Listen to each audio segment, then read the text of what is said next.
Hello, my name is Anna and I love trying vintage recipes. So today I'm trying 3 small batch recipes from the 1970s. Today's recipes come to us from Better Homes and Gardens Meals for One or Two. This book was originally published in 1978 and I'll talk more about it a little bit later. If you've been here for a little while, you know that I live in a small household, just 2 people. So whenever I try all of these recipes, I end up having to cut the quantities down. So usually I cut them in half. Sometimes I even cut them down by 4 if it's a really large recipe. But today I don't have to do that because these recipes are specifically designed for 1 or 2 people. I have a video from several years back where I made a couple of small batch recipes that I make here all the time, and that video has been getting quite a response lately. So I thought it was time to make a few more meals, a few more recipes for 1 or 2 people. First up, I'm trying out this recipe for stuffed zucchini. The zucchini at my store, it was in a little bit of a rough situation, it looks like. Looks like it's been in a fight. There were like 3 zucchini in the entire produce department of my store when I was shopping. So I just picked the best one I could and we'll work with what we have. So I gotta prep this before we do anything else, which means I need to cut the end off here and then I need to cut it in half lengthwise like that.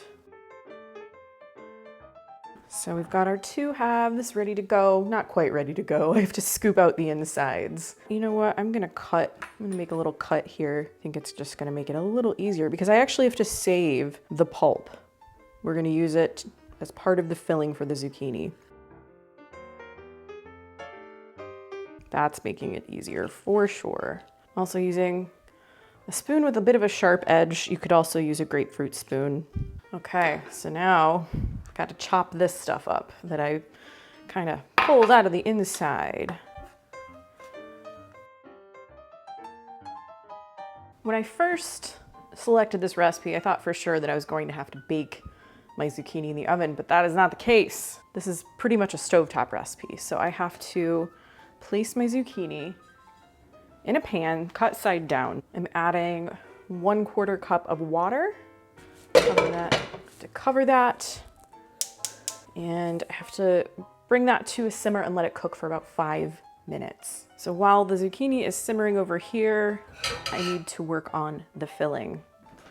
So that begins with butter. To the melted butter, I'm gonna add that zucchini pulp from earlier. And it says to cook that for about 3 minutes. Cooked this for about 3 minutes and I've turned the heat off. My zucchini is just simmering away over here. A couple more minutes to go in that. So now I'm adding 1/4 cup of soft breadcrumbs for this filling. And this is an unusual one. I have 2 tablespoons of chopped pimento stuffed olives. I have never thought of adding olives to zucchini, but I really enjoy olives and it could be good, you know? So if you don't like olives, avert your eyes. So I just need to mix that together a bit. Okay. That's what we have. We're back at the countertop. As I was doing this, I'm like, why steam these rather than baking them? I'm not sure. I guess we'll find out if maybe it's really delicious to like cook them in a pan that way. So that is our filling. And I have to spoon this into the zucchini shells, which I'm gonna put back in the big pan and cook on top of the stove again. It's a lot. I don't know. I don't know if this is the best way. Oh, and the reason I put them on a little tray is because I actually had to drain the rest of the water out of the other pan. So I really kind of had to, remove these in order to make it work. So before these go to their final cooking spot, I have to sprinkle them with a couple of tablespoons of shredded sharp American cheese. I diced this because shredding American cheese is not easy. I picked this cheese up at my grocery store's deli counter. But if you don't like American cheese, use some other kind of cheese. For goodness sake. These are going back in here. They're cool enough they're still warm. They're cool enough to handle though.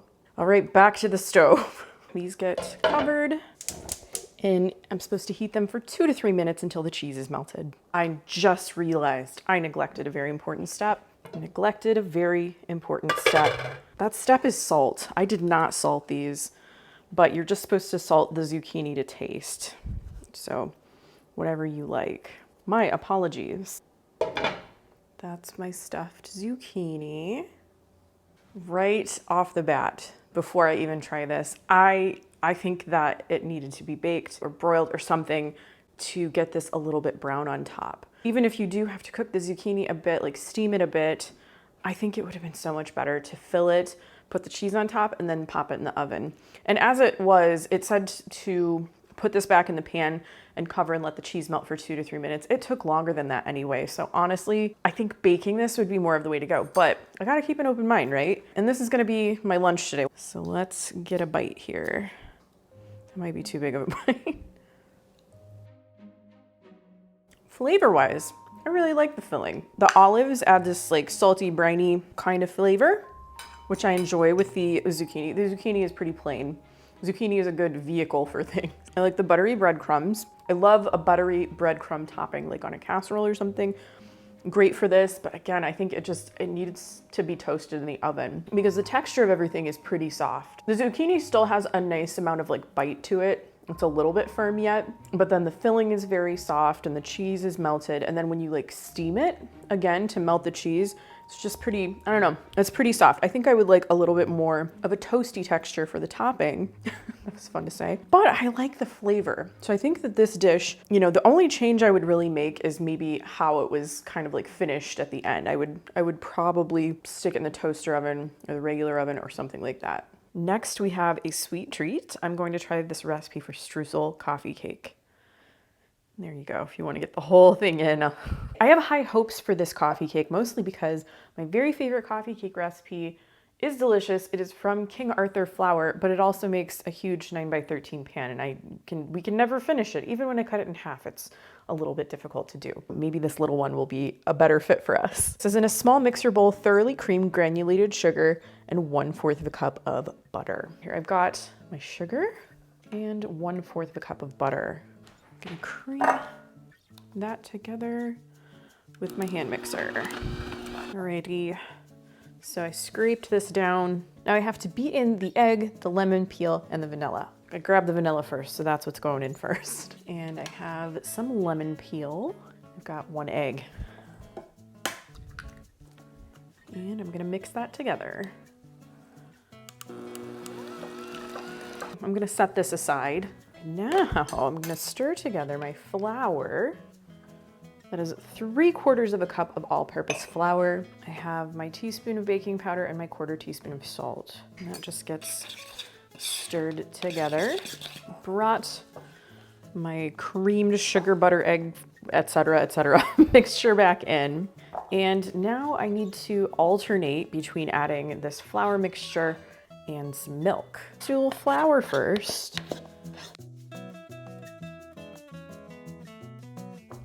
And some milk. It doesn't really say how many additions, so I'm just kind of divvying things up. So we'll do that.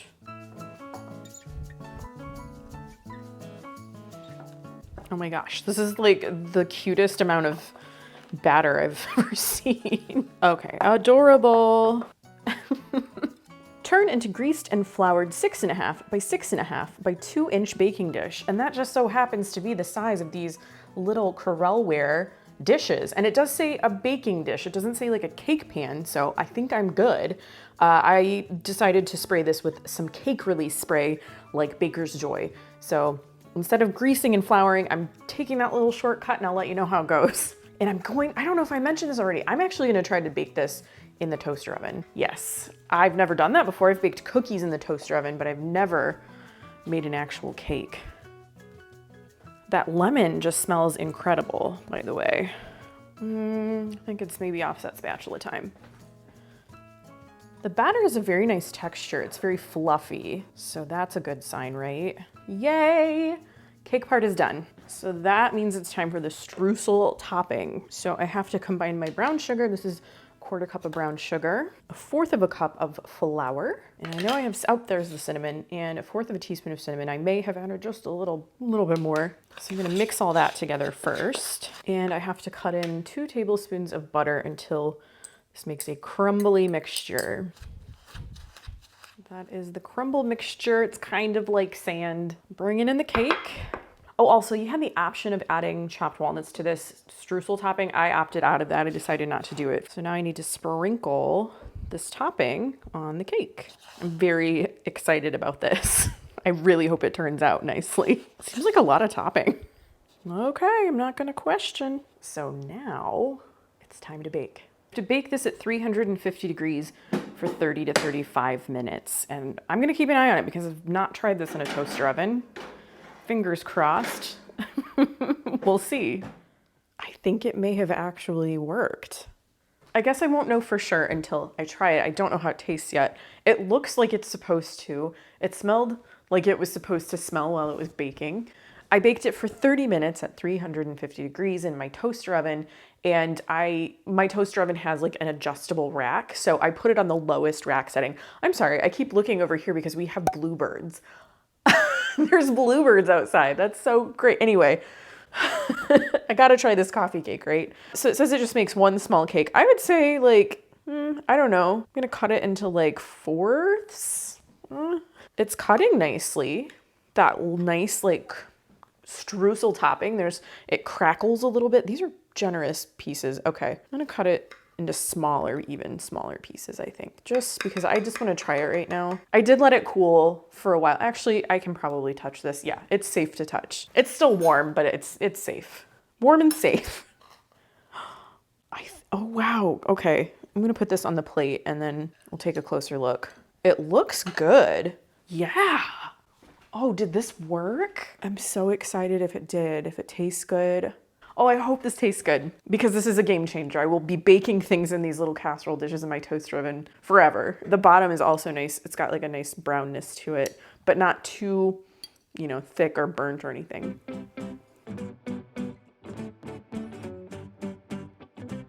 That is good. Oh no. I say oh no because I'm like, oh no, I'm in trouble now. That is really tasty. It's a coffee cake, okay? So it's not like a birthday cake where it's very sweet or anything like that.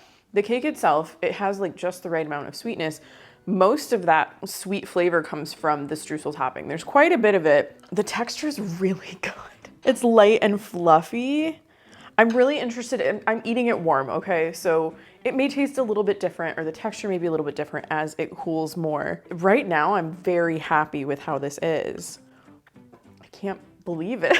As for my toaster oven, you saw it a little bit earlier when I was putting the cake into the oven. I like the one that I have. Full disclosure, the company did send it to me to try out over a year ago. I actually first used I'm gesturing because it's over there. I first used that toaster oven in my 1960s sandwiches video. Actually, I think it was from another Better Homes and Gardens cookbook. And I really, really like it. I make toast in it, of course, but I bake cookies in there.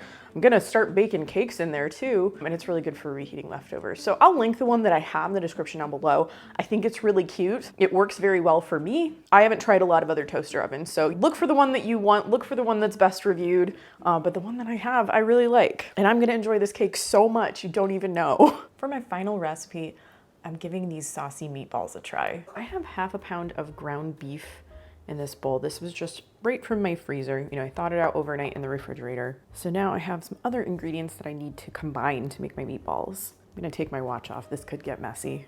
I have 1 beaten egg, 1 slice of white sandwich bread that I've torn up. Actually, part of this is the leftover soft breadcrumbs from my stuffed zucchini. I also need to add a tablespoon of ketchup. This tablespoon of ketchup came from a few ketchup packets. Usually when we get takeout, I try not to get ketchup packets or silverware or anything like that, but they always seem to include it anyway. And I'm like, I'm not gonna toss it. So when I need just a little bit of ketchup, I save those packets and I use it for something like this. And it works out really well. A 1/4 teaspoon of salt and a dash of pepper. Throughout this entire video, I have had to tell myself over and over, don't cut these quantities in half. Don't cut these quantities in half because this is a small batch recipe, so it's actually like the right amount of stuff. I need to mix all of this together, and I think the best tool for making things like meatballs and meatloaf and like that kind of stuff, clean hands. So I'm gonna wash my hands, I'll be right back. Here we go, squishy time. Oh boy, very cold in there. We're all mixed. And now I have to make some small meatballs. I have a small scoop. It says to make this mixture into 1-inch meatballs. So that's what I'm gonna do. And I've just lined a very small sheet tray with waxed paper so that I have a good place to put these. I'm gonna pop these in the refrigerator for a little bit while I work on the sauce. So after I form these, they're going straight in the fridge.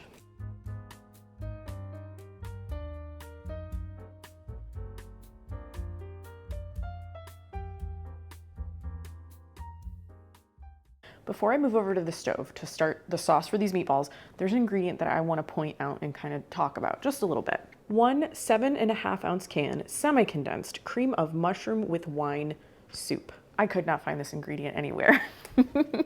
And that is something that you sometimes run into with vintage recipes, especially, is that you can't find ingredients that maybe once existed, or maybe you just can't get them in your area anymore, especially like shelf-stable items, things like that. So here's what I did instead. I had half a can of cream of mushroom soup in my freezer. That happens to me a lot because when I'm making these vintage recipes, sometimes when I want to cut them in half, I do have to like freeze half of some ingredient for later use. So I thawed out that half can of cream of mushroom soup and I weighed the amount that was in there. And then I added some beef broth to the soup until it came up to that 7.5 ounces.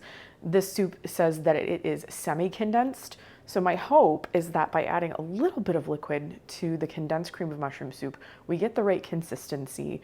It may not be exactly the same flavor, but hopefully it will work. Hopefully it will taste good. I try to get as close as I can to the ingredients and to making these recipes, these vintage recipes. Sometimes I just can't get a hold of certain things. So I do my best.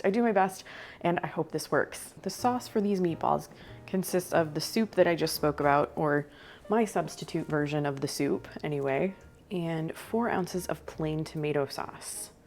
And I need to bring that to a boil and stir it together. The sauce is boiling, so now I have to add 2 tablespoons of chopped onion. I had some scallions that I really wanted to use up, so I'm using some scallions instead of the onion, and some chopped green pepper, 2 tablespoons again.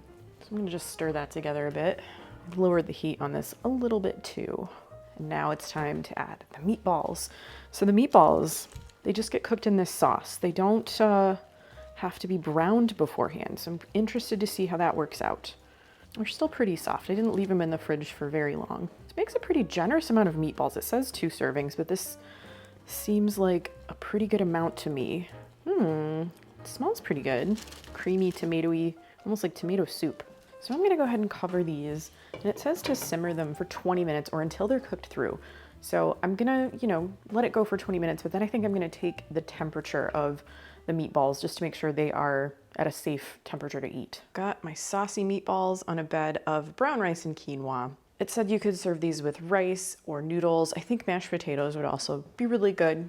If these are really good, I don't know yet. But the rice that I used, it's just one of those microwave packets. I ordered a few off of Thrive Market a few months ago. I'm not sure if my code is still good for the discount, but if it is, I'll include it in the description down below. Some thoughts before I give these a taste. This smells like a stuffed pepper a little bit. That little tiny bit of green pepper with the meat like really makes an impression. And it's kind of funny because I know I just did a video where I said, oh no, it's like 85 degrees. Today it's like 65 degrees. And so the weather's cooler, it's a little dreary. This dish feels so appropriate for that. When I was like smelling it as it cooked, it really made me think of like the fall kind of. I mean, you can eat whatever dish you want at any time of year, but certain scents kind of evoke certain times of year. Also, I did cook this for the full 20 minutes. And I stirred it occasionally. You want to be very gentle because you might have some of those meatballs falling apart if you get a little vigorous in there. I temped a few of the meatballs. I probably could have cut back on the cooking time just a little bit, but I think they're gonna taste okay. So we'll find out. I'm gonna cut one of these in half first off. Good texture. Good soft kind of like meatball texture.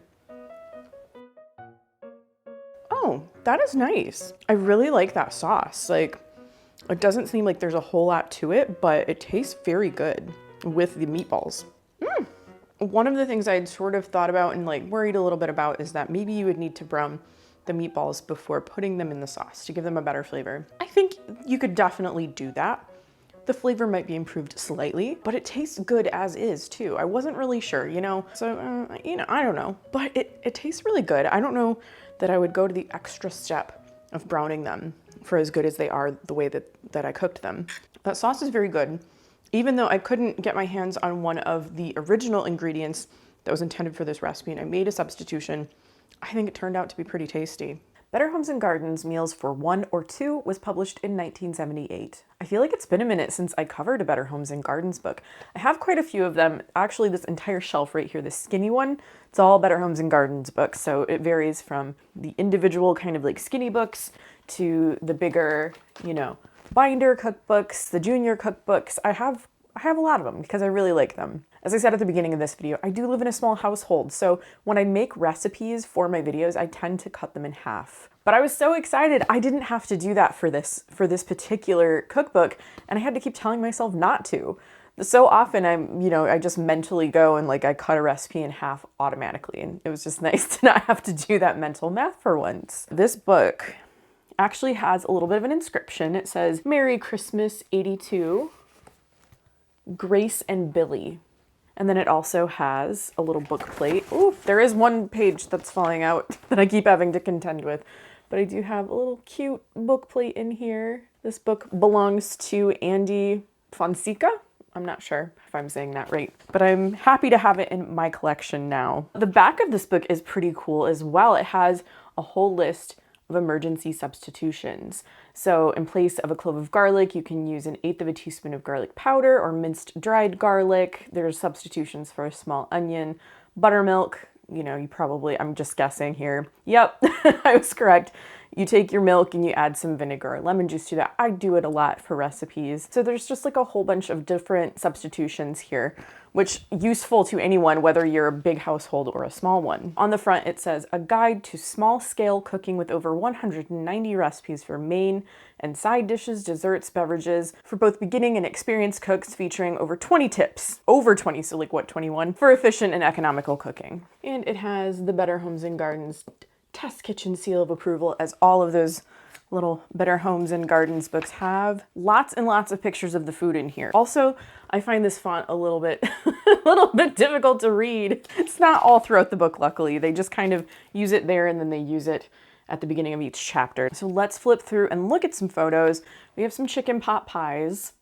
I did not make this recipe, but that was because I already have a recipe for chicken pot pie for 2 people on my channel, and it is the one that I just kind of made up and used myself. So that you probably wanted to see something new that wasn't chicken pot pie. But it does look good, I think. I think it looks delicious. Turkey drumstick dinner. So if you just buy one big turkey drumstick, you can cook that up and serve it for 2 people. Stir-fried sweet and sour chicken. A lot of really good chicken recipes in here. And then we also have beef and fish and seafood, that kind of thing. Ooh, that steak salad looks pretty tasty. They have a recipe for Scotch meatloaves. So little tiny meatloaves with a hard-cooked egg inside. Pork and ham. Several different photographs here. Ham Hawaiian. Of course, there's pineapple in it. There's even a chapter with lamb. Lamb with peaches, herbed lamb stew, lamb shanks, and spicy tomato sauce. That sounds good. And sausages and franks as well. I actually have a video coming up soon, I think, where I feature hot dogs. So I didn't want to do any of these recipes either. I wanted to make sure that you had some new things. And there's an egg and cheese chapter as well. Skillet huevos rancheros. That looks really good. There goes that page again, falling out. We have side dishes, vegetables. I was really interested in the breads and dessert chapters too. And that's why I chose to make the coffee cake, because I find so many desserts, while they are delicious and beautiful and I love them, they make so much. And even when I cut the recipe in half, and I give the food away, I potentially freeze some of it. It's still just so much. It's so much for a house with 2 people.